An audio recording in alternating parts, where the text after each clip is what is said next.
Dans une nation qui est fière de sa stabilité politique, la querelle impliquant la première famille de Singapour est un choc pour le système.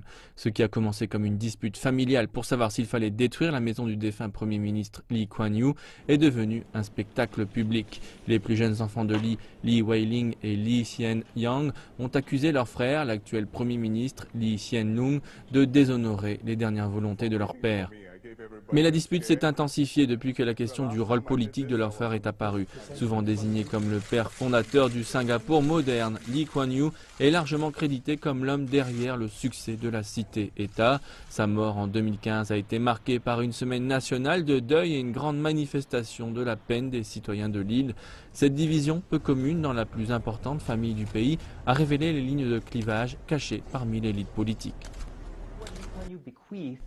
Ce que Lee Kuan Yew a légué est un système qui repose lourdement sur l'autorité personnelle de Lee Kuan Yew et sur ce que son fils a hérité. Cela indique clairement à quel point le système est fragile, à quel point il repose sur un homme, sur une famille et à quel point cela n'est pas viable.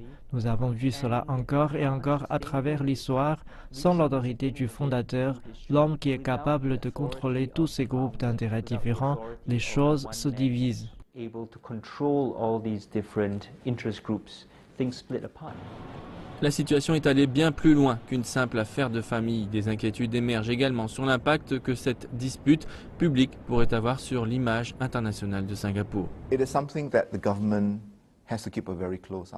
C'est quelque chose que le gouvernement surveille de très près car la confiance dans le système du gouvernement et de gouvernance de Singapour est la devise de l'île. Et donc, quand Singapour perdra cela, je pense que les répercussions iront certainement dans la sphère économique.